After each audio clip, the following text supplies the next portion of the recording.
Welcome back to Clydesdale Media, where we bring you the best from the world of CrossFit. Podcasts, news, special interest, health, fitness. If you like what you hear, hit that subscribe button, hit the notifier so you're the first to know when we have new episodes. Sit back, relax, and enjoy the show. Welcome back to the Clydesdale Media Podcast. My name is Scott Switzer. I'm the Clydesdale, and I am so honored to have with me Elisa Fuliano. Hello, everyone. CrossFit Games athlete. Get to say that now every time you say your name. CrossFit Games athlete. Sorry? I get to call you CrossFit Games athlete now every time I introduce you. Yeah, that's amazing. Every time I hear that, it's like, wow. Right. So last time we talked to you was right before the games. You had just qualified.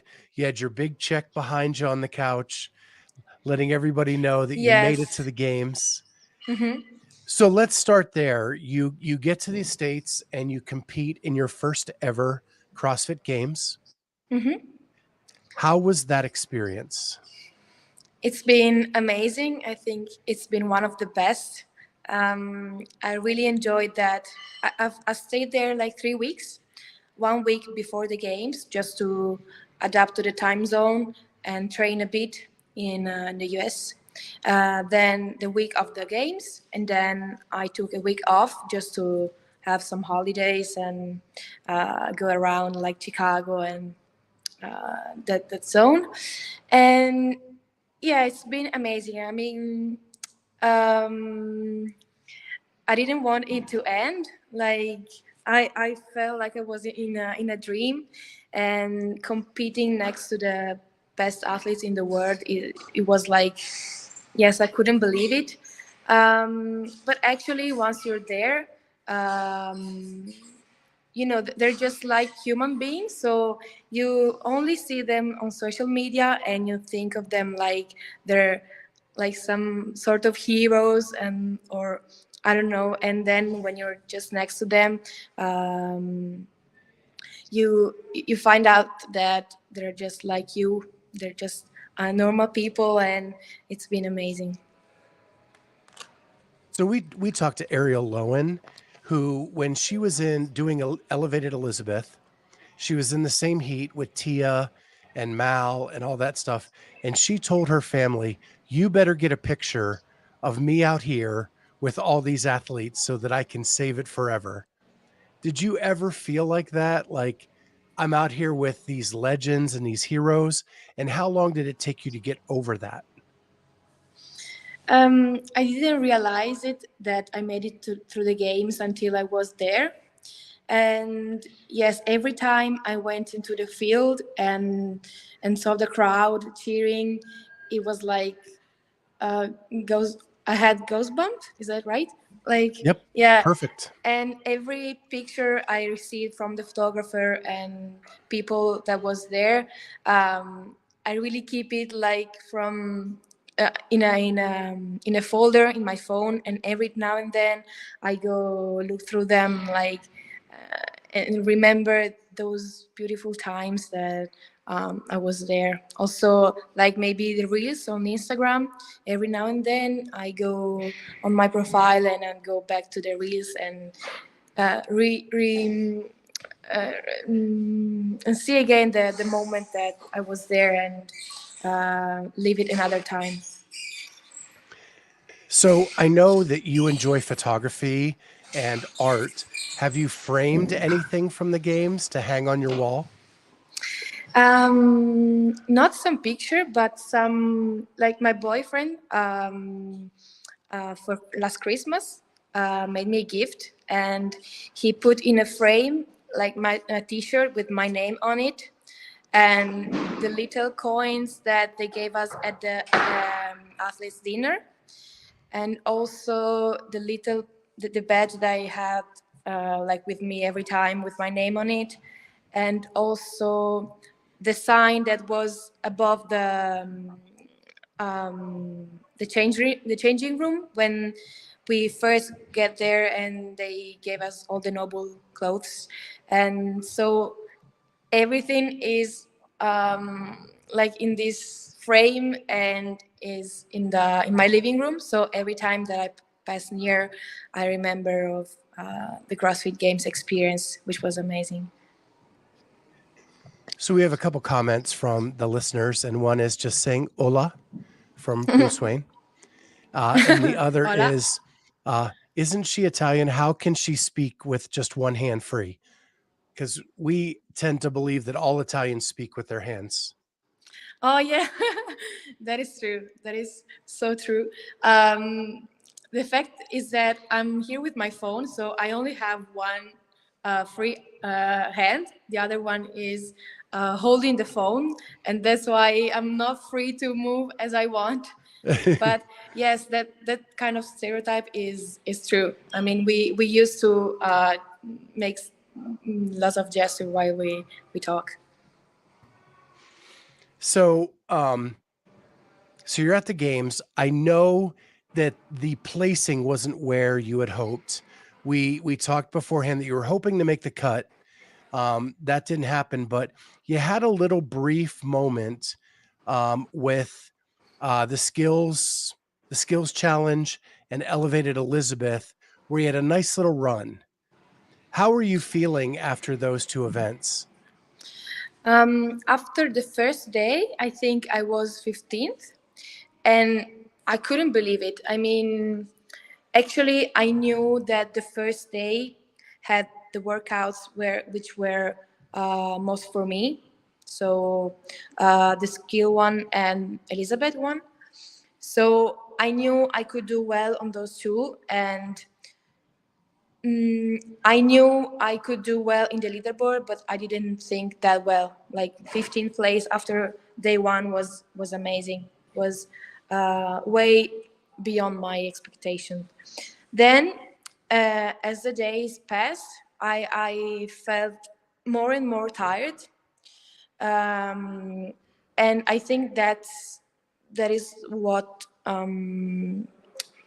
kind of make me sink in the leaderboard, because at that time I was working full-time job, so I didn't have the chance to train twice a day, only 2 or 3 hours in the evening after the work. So I was really tired, and I wasn't used to that kind of volume in those days. Like I wasn't used to do workout from the morning till the evening. And that's why the first day I was okay, the second day was still okay, then from the third day I was like dead, like my muscle were not answering anymore. And I think that's the reason why I sank more and more with the passing of the days. So I know that you have competed with and trained with Mathilde Garnis, and she was talking about that the jet lag was way worse than she thought it was going to be. The time change from Europe to the United States. Did you find the same thing, and would you do anything different? Actually, it depends. I mean, I think they were 8 hours different, but I think it depends on when you land, when you leave, and honestly, on the way to the States, I didn't have any problems with the jet lag, uh, but I had them on the way back. So when I went back to Italy, it was really, really worse. And so, fortunately, at the like when I went to the US, I didn't have problems, so I could train well, and yeah, I wasn't like confused. So you also mentioned that at the time you were working full time and only getting to train in the evening. Does that mean that you are no longer working full time? Yes, from last October, so after the games, I decided to. Well, for the moment, I didn't. like fired myself. I don't know. I like quit the job. Yeah, but I it's kind of in pause. If I don't know how is in English, but you get a period of so you're not working, you're not paid as well, and you're not working. And for the moment, it's 4 months. So in few weeks, it's going to expire mid February, and I need to give them an answer. So I have to decide if quitting my job or uh, going back to it full time. And honestly, I think I will quit my job because I decided that I want to invest 100% in this.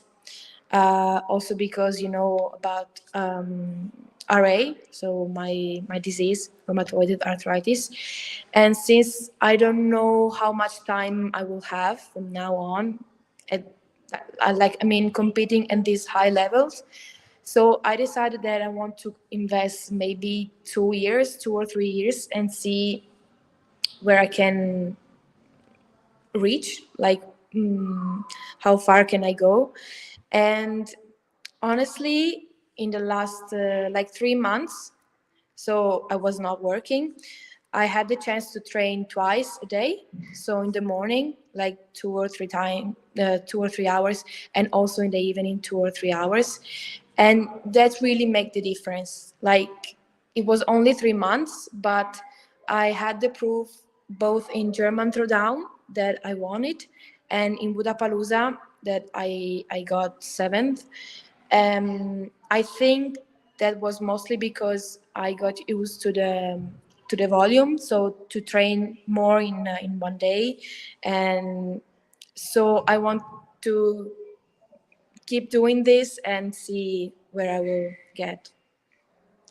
So just to confirm, you have like a temporary leave of absence, is what Yes, we call here in the States, where your employer is allowing you to leave to try it out. And then you have just a couple weeks before you have to give them a final decision. yes,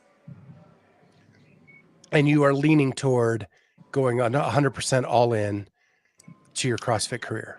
yes, exactly. Because I'm still young. I'm 26, so I think that in 2 years or 3 years, even if I want to go back to my old job, I won't have problem finding a new one because I'm in a digital world. Like, I'm a digital designer, so nowadays this kind of job is very required, and so I was thinking that if I don't try now, I won't try like never. So this is the right time. I'm young.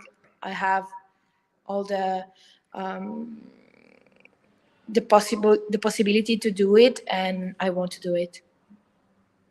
So Corey jumps in and says, "Your smile is infectious. It lights up your whole face." Thank you. And I love that while you're working out, you smile so much, which is very unique to the athletes competing. Yeah, So people let's talk. always tell me that, and it's amazing because I don't know. People always tell me your smile is amazing. I've never seen, yeah, like you said, athletes smiling so much, but it's just natural. I mean, and I love people telling me that because I like I'm happy if they notice it, and yeah, it's always nice to hear that. So I want to talk about the German Throwdown. Mm-hmm. You won that event. What kind of confidence does that give you going into the next season? You've changed your training habits and you win an event. Yes, before the German Throwdown, I knew that I wanted to do podium because I really felt much more confident and more mature. And yeah, also because I trained like with the double session for the past 2 months, I knew I could do well. So for the first time, because usually I'm a bit insecure, But for the first time, I knew that I could do podium in, like, German throwdown is one of the most important competition here in Europe. And so I went there. I was so motivated to do well, and I was totally focused on that. Also because yes, I didn't have the job like to get distracted. So my head was 100% on the competition, and it was a surprise that I won the competition even before the final event. So before the final event, we were 10 athletes, and I had more than 10 points from the second one. So basically, I won the competition even before the final event. And that was a surprise. I mean, I knew I could do well, but the first place and with so much advantage was um, really a surprise because I knew the level was very high. There were many semifinals athletes, and yeah, it's been also confirmed, like for me, like a good challenge for myself, proving that maybe this is the right direction. So you go into a last. I want to know what this feeling is like. You go into the last event knowing you had already won. Do you go full out, or do you just savor the workout and enjoy it? How do you attack that last workout? I do every workout giving my 110%. In fact, I remember it was a really good workout. There were rings, muscle up, and ma- many exercise with barbell, which are two things that I really like. So I wanted to go on the field and win that last event. I remember I was head to head with Claudia Gluck, a French girl, and uh, at the end of the workout, like we were, yes, head to head, like the same point. At the end, she like I lost a ring, muscular, so she was like basically she won the event for like few seconds, but it's been amazing. So I got a second place in the final event. I was hoping for one because I wanted to end up with first place, but it's all right. I mean, I had fun and I knew like I had nothing to lose, and it's been fun. Yes. So on another note, Corey's asking, are you a Reebok athlete or do you just like the hoodie? Huge Nano fan here. I'm just curious. Kind of, yes. I have a collaboration with Reebok from 5 or 6 months, I think. Um, this is because I really love Nano too. They're my favorite shoes ever. I think Nano 2 are the best so far. So they gave me some. And so, yes, basically, I thought, since I really love Nano, why can't we have a collaboration? And so I wrote to Reebok Italy, and we started a collaboration, which is going on so far. And so basically, yes, they don't have, like, at least here in Italy, a roster of athletes, but let's say we collaborate. Okay, cool. And that hoodie looks very comfortable. Yes. Also because here I'm in the gym. I just finished my second session and it's really cold in here. So yes, it saves me. Yeah. Yeah. So I love you also mentioned last time you were on the show that you were hoping to move your career path maybe to more around sport, either coaching or maybe owning a gym or something like that. Do you see yourself still going down that path? In these past months, I've got the chance to do some class here in the gym where I train. But I think kind not for me because I found out that I've got no patience at all. So when I see someone that is not able to do something, like instead of telling him, no, you have to do this instead of this, like I got nervous and I cannot. Mm, yeah, I found out it's not for me actually. So maybe I don't know. I want to do the athletes. I really love training. That's what I love the most, and I love compete and I love working hard. So basically, I don't know what I will do in the future. I don't think also I will want to open a gym. Um, so basically, I have two paths to follow. Maybe the first one is helping my coach for with his program. So the mantle program, which is the one that I follow, um, made by my coach. So it would be nice to helping him doing stuff like maybe, but actually I already help him with the graphics for Instagram, for example, or if we have to organize some camp stuff like that, I give him a hand, and I really like that. Or the other path is just going back to what I was doing. So going back to my old job because actually I really liked it and I've studied years for that. So it would be also a pity not to continue that. Or maybe I don't So, know what will happens in the future, but maybe I will find another, like a third way, which is not in these two options that maybe will suit most better. and and just to remind our audience, your job, your full-time job before this temporary leave was digital design of like Yes. apps and websites and things like that. And you could still do that around sport, right? Like combine the two passions in your life into one.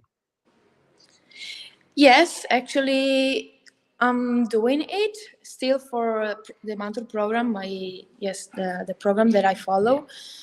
We have an app where my coach load the program for the week, and I helped building that app. So it's the one which athletes go on and see the workout of the day. They can insert the score. They can see the leaderboard between all the athletes following that programming, and you can insert your PR and see some graphs that shows you if you're doing good or if you like if your PR is going up or is going down.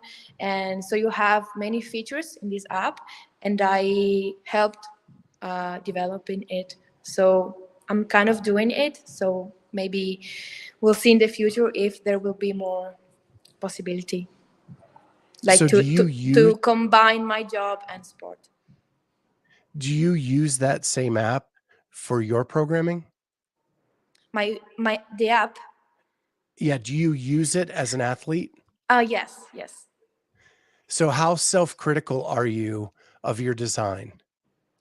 Mm, I kind of like it. I mean, it has to be functional, and it is functional. But if it has some problems, like if some of the athletes who trained here in the gym where I train tells me maybe this is not working correctly, or maybe I want the app doing this or that, can we add these features? I can do it. So I can also tell the developer to implement that feature, and so it's always evolving. All right, so let's talk about something fun. Wadapalooza, you just competed there a week and a half ago. Yes, it's been You amazing. you took seventh in the elite female division. Mhm. So first of all, how much lead time did you give yourself to compete here in the States again? So did you leave early to come or did you come right before the competition? I arrived in Miami on Saturday, and the competition was going to start on Thursday, so 4 or 5 days before. And this time as well, I didn't have problem with the jet lag, but I have them on the way back. So still now I'm having troubles. Like I fell asleep at 2 or 3 in the night, even if I get back like 5 or 6 days ago. So fortunately, again, I didn't have the problem going to the States, but I have them on the way back. So yes, again, like the games, we went there. Actually, this year at Budapalooza, there were many Italians, so we were staying together in a big house. We were, I think, 9 athletes, and we shared all the experience. Most of them actually were doing team. I was the only one doing individual, but it's been fun. And then at the evening, we talked about the day, how we went, the workouts, and it's been good. So was it like summer camp?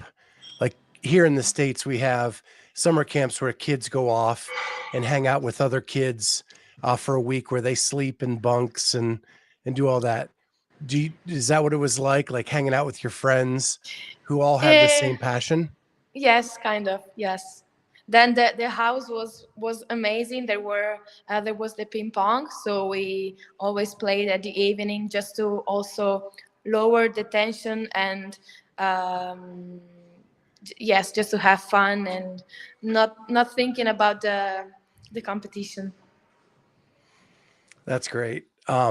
So on the floor, it was kind of like the best of times, the worst of times for you. You had top five finishes, but you had a couple finishes that were a little bit below that. Um, Yes. so what did you learn from your experience that you need to attack in the upcoming months? Um, so I knew that, for example, swimming part was really bad for me, and I learned that from the games, and also because I knew I suck at swimming. So for the for the past month, I went 2 times a week with a coach for swimming. So he taught me various technique, how to breathe, and stuff like that. And I have to say that it's not that like I don't suck so much anymore at swimming. So I was afraid of a swimming workout at Budapalooza, but it was not like the worst. It was not my best, of course, but I worked on that weakness and I've got my results. Instead, I know that I have to work for all those for all that concern my back, because um, I think I'm a bit weak in my back. So all things like sandbag or D-ball or deadlift and stuff like that, I know I'm not good at it. So I know that I have to work on that. And I already started, because yesterday I did. Also, wall ball are not good for me, and I already started practicing them, trying to get them better.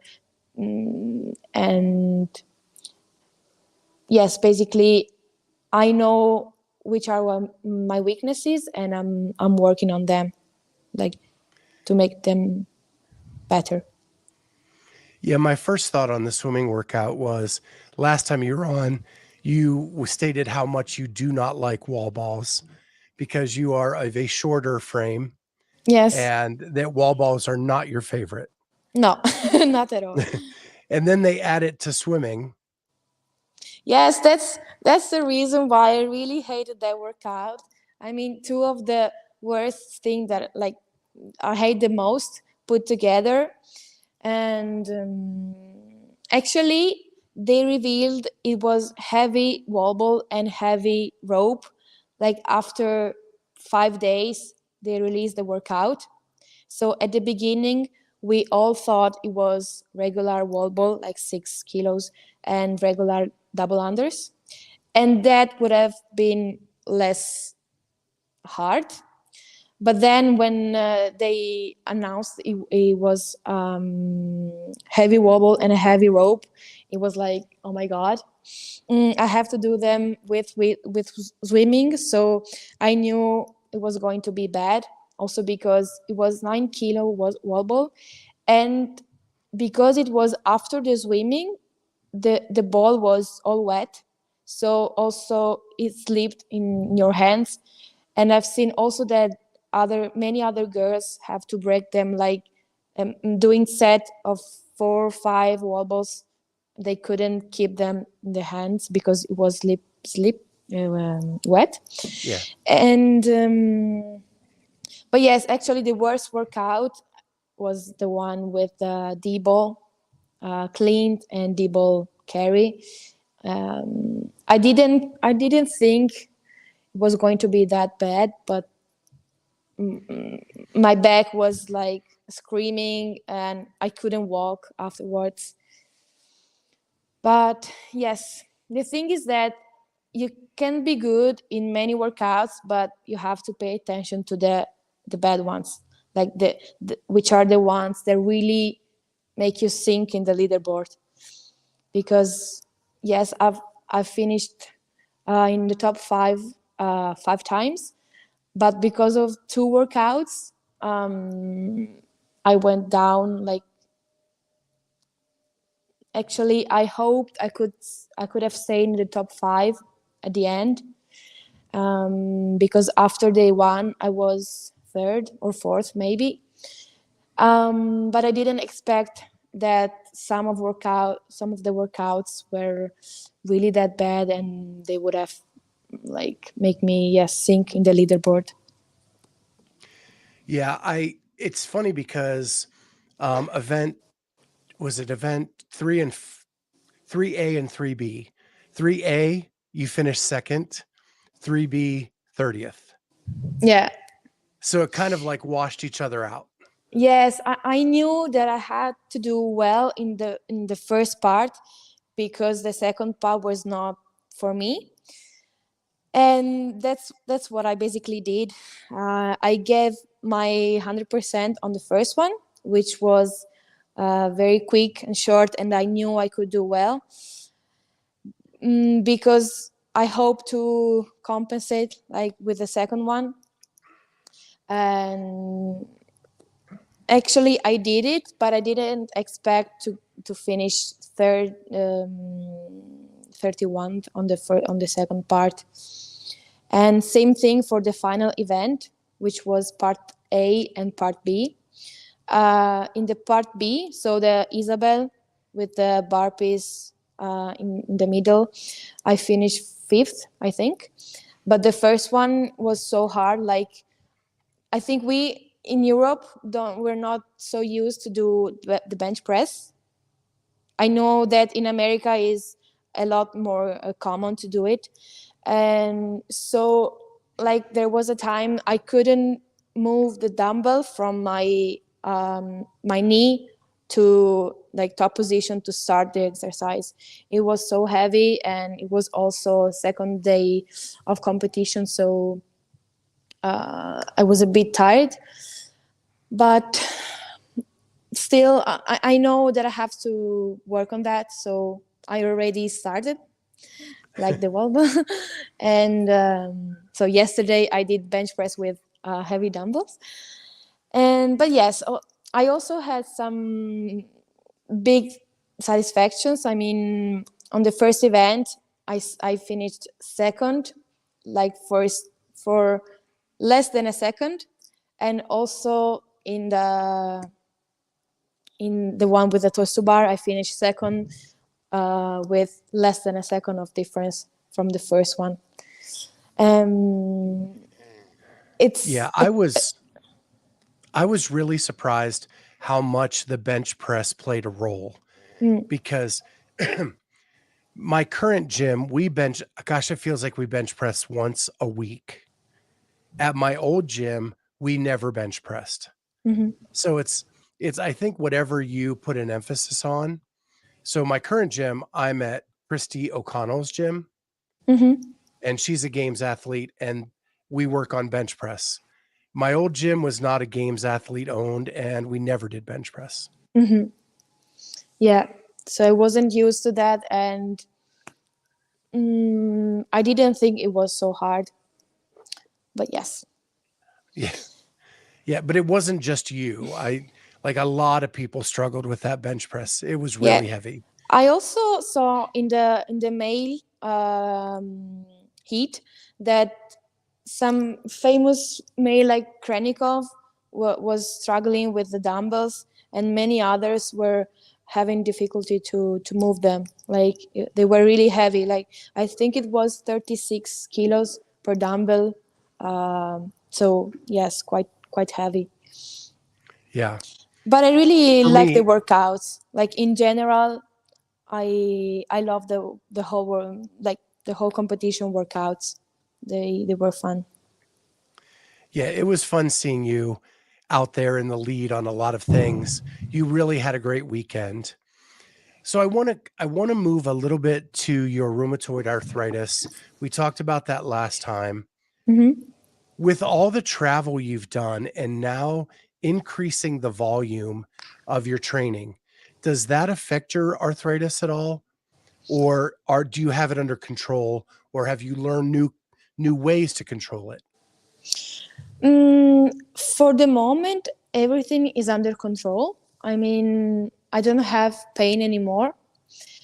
Just when I'm really, really, really stressed, I feel like it's not pain, it's lighter than pain. But like 95% of the days I'm fine, and I'm really, really happy for that. I changed therapy last April, and I have to say that this is working, because I know there are many therapies, and I know that you have to find the one that best work for you. Like there are like 15, and maybe you have to change it like five, 6 or 7 times in order to find the one that really works for your case.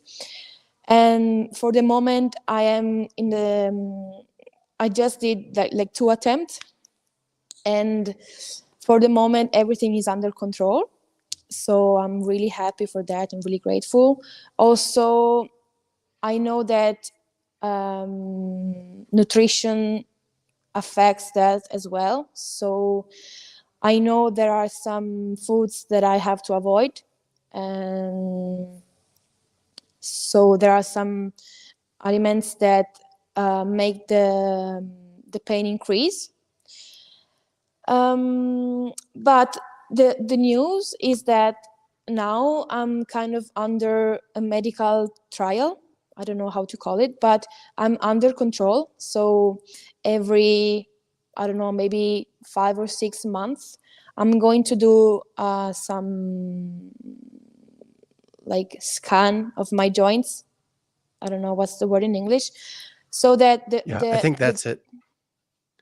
yeah. I think you were right on. Okay, so doctors can, because it's just a theory that CrossFit make the arthritis worse. So now with this trial, we're trying to understand in reality if this is really true. I mean, I will be scanned every 6 months.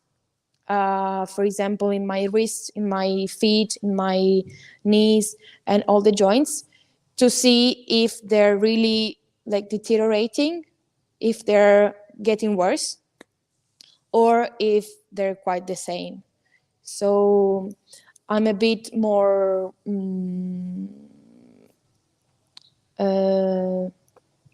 like this. Optimistic. Yes, but like calm, like Okay, calm. yes, because I know that if my joints are going to get worse, I will know it, and so I will just stop or maybe reduce my activity. But this kind of trial make me stay a bit, yeah, more calm, because of course health comes first. So if I see that my joints are really deteriorating, I will decrease my activity and I will step back. But until I So, can, I will give my 100% to this, because it really makes me happy and I don't want to stop. so Roman's training partner is in the chat, and he said that he and Roman did dumbbell bench workout yesterday with 70 pounds, so probably that 30 some kilograms, and it moved a lot easier than it did at Wadapalooza. Mm-hmm. So I thought that was funny. A Mm-hmm. lot of people in the chats are asking about diet. Have you tried different diets with the rheumatoid arthritis, or are you just trying to avoid certain foods? I have many people that write to me, for example, on the Instagram, asking me for advice or information, stuff like that. And many people tell me that they follow a precise diet, but actually, I'm not following a precise diet. I just know that there are some aliments that make the pain increase. So I just try to avoid them, and for the moment, I'm okay. If the pain will come back, maybe I will try to follow maybe one of the diets that are suggested. But until I can follow the one that I follow like for years, I prefer to do that, because I don't want to, like, to. You don't want to mess up what's going on. Yes, yes. Yeah. So, what I find fascinating is I listened back to our first interview, and your quote in there was that you wanted to kind of go all in because you didn't know what your expiration time was. And Yes. you thought at the time was 2 years. When we talked today, you said 2 to 3 years, and we're almost a year later. Mm. So, with the new therapy, are you more confident that you have a little bit more time than you originally thought? Yes, because when we talked, I had changed the new therapy like maybe 3 or 4 months. So it's been a very short time that I had to change it because my pain went back. So I was not so optimistic. But now that 7 or 8 months passed and I didn't have pain in these months, that really made me more optimistic about the future. And so, yes, you're right. I said 2 years, 7 months ago, but it's like when the satisfactions come, like all the results come, you get more hungry, and then you don't want to stop. So if the situation is freeze like it's today, like I think I will go on more and more, but I don't know how it's going to be, because there are not that I know, many athletes competing at high level with rheumatoid arthritis. I think I'm kind of an exception. Also, I'm talking about also other sports, not only CrossFit. I think there was a tennis, a girl who had rheumatoid arthritis, but she has to retire, to stop doing tennis professional because of that. So basically, I'm the only case that I know that is doing high level sport with rheumatoid arthritis. So honestly, I don't know how this is going to behave, how is it's going to evolve. Every day is a surprise. So I live day by day and hoping that this will last as long as possible. Have you ever thought about, because I look at you as such an inspiration to people out there who are struggling every day, and you're showing them what is possible. Have you ever thought about writing a book or telling your story in some sort of way? Mm, I was thinking about a book, but also I was thinking that I really suck at words, and so talking and in general express myself, like I'm not good at it, as you can see. But maybe yes, I think there can be maybe other ways to spread this, to make this like I want to be an inspiration for all those who have maybe other health issues, other disease, proving that you don't have to give up like early. I went against my family like will. They all want me to stop when I found out about arthritis. Also my mom, who is the person I love the most, that is like we're best friends, and it's really important for me to have her approval in everything I do. But when she wanted me to stop, like I was, for a moment I was going to follow her advice, because as I said, she's the person I love the most, that always advise me and suggest me to do things. But at the same time, I love all this too much to give up, to give it up. So I went against her will, and at the moment I'm kind of happy to have done that, even if it's been so hard, because everyone was telling me you have to stop, you have to give up, you're going to be in such a pain, you're going to be like invalid maybe for the rest of your life. But at the moment I didn't care, and at the moment I'm happy that I went against my friends and my family's will. I don't know if one day I will regret this, but I think I'm living the best days and the best experience of my life. So I don't want to stop, as I said, and I will go as long as my body will allow me to do that. So, gosh, I have a couple questions here. After all of your success, good, making it to the games, winning the German Throwdown, top 10 finish at Wadapalooza, is there still, does your family still want you to stop? Mm, actually, they're seeing how happy I am while I'm doing competitions and all the results and satisfaction that I get.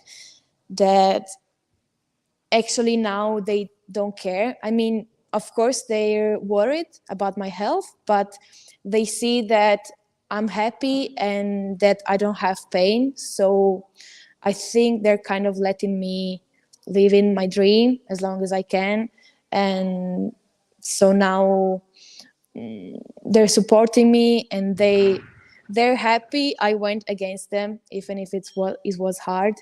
And so no, basically now they're supporting me. So, in addition to that, you said that the rheumatoid arthritis is worse in stressful situations. That had to be stressful, knowing that you were going against your family to do what you loved.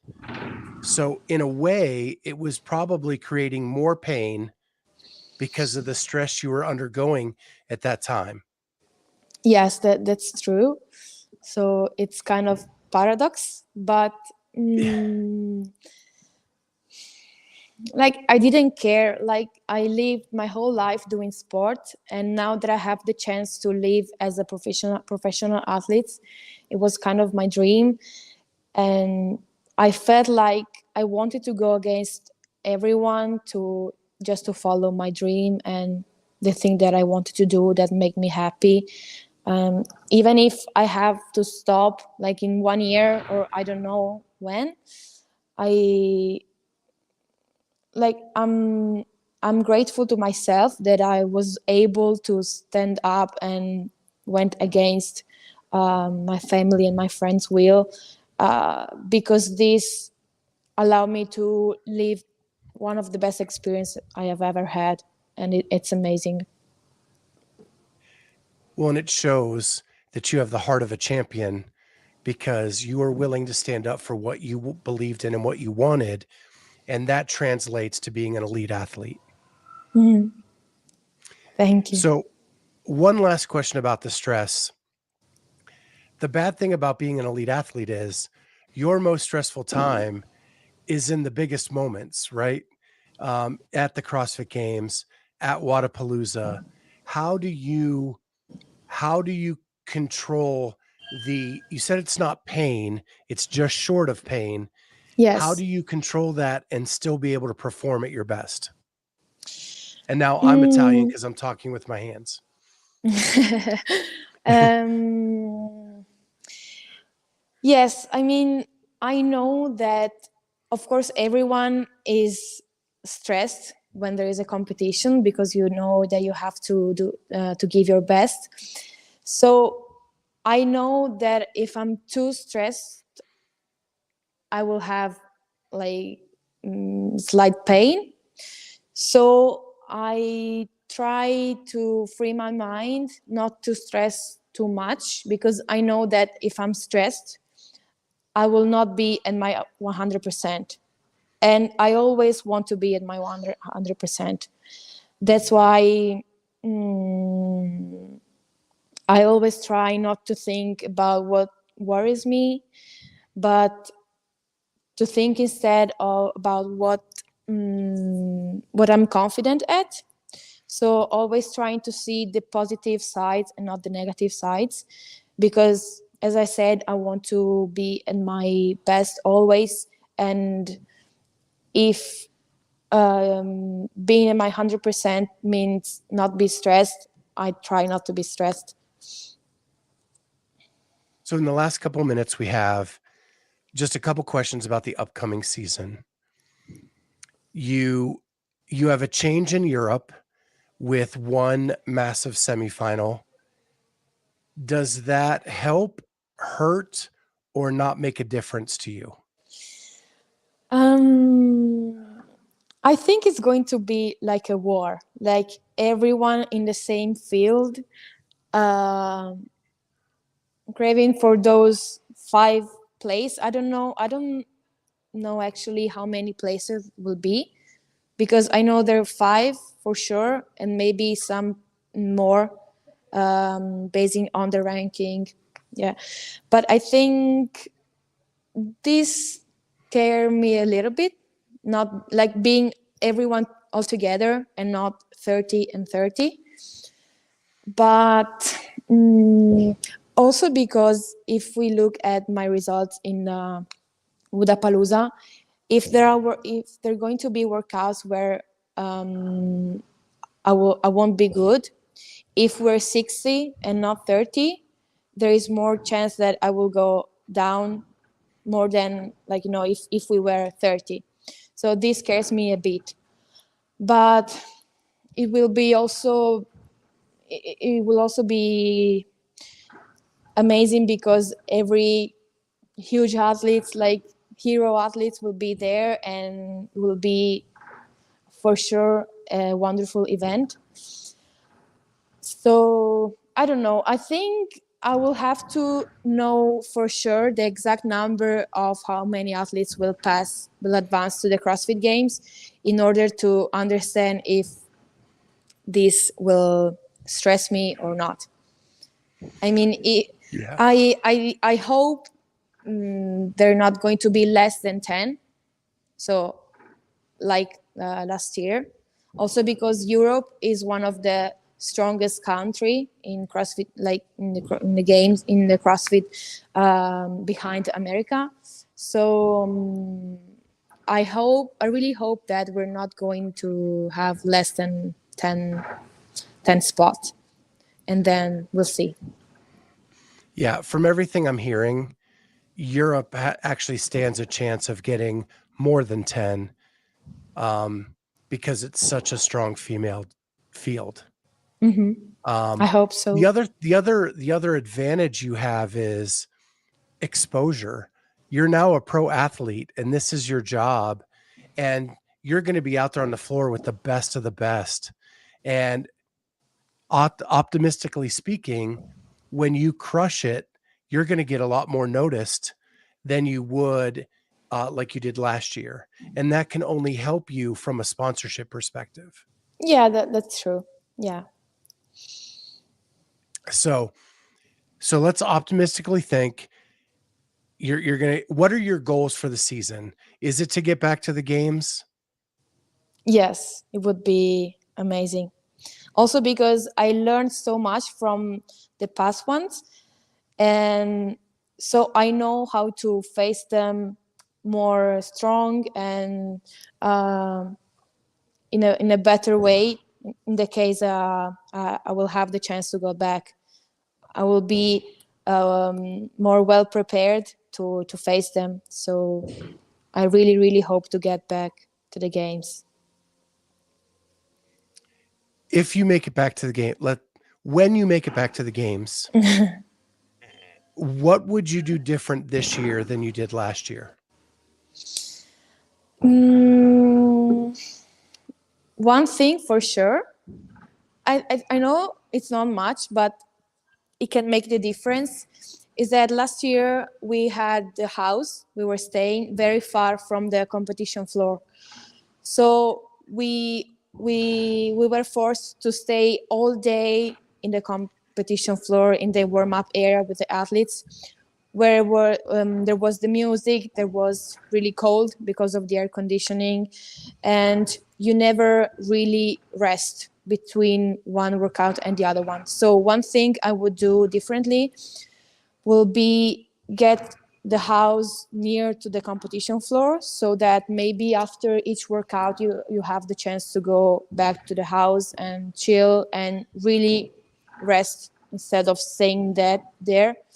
Also because your head, like to free your head for a bit and rest as you can, the best as you can. And so this is one thing. And I think, well, now since I'm training morning and evening, I will be much capable of supporting high volumes and in like for several days in a row. And yeah, I don't know, these things we learned much, and we know that we would have made things differently if we will go back to the games. So gosh. So I think that makes a ton of sense. So as physically demanding as the week is, the mental is just as hard, and you really have to focus on that. Mm-hmm. And you weren't able to do that because you couldn't get away for periods of time. Yes, like I remember that we stayed there from the 7 in the morning until the 9:30 in the evening. So it's like 14 hours, where when you never like free your mind or really rest, or maybe eat as you should. So like I'm Italian, so for example, if I had the house near the competition floor, I would have gone to the house and make a pasta, for example, instead of bread and chicken. I don't know. So yeah, these things that put together maybe would have done the difference. Yeah, those are the hours I kept, and I wasn't working out 4 times a day, and it was Mhm. tough. So I can't imagine how the toll it took on you. Mhm.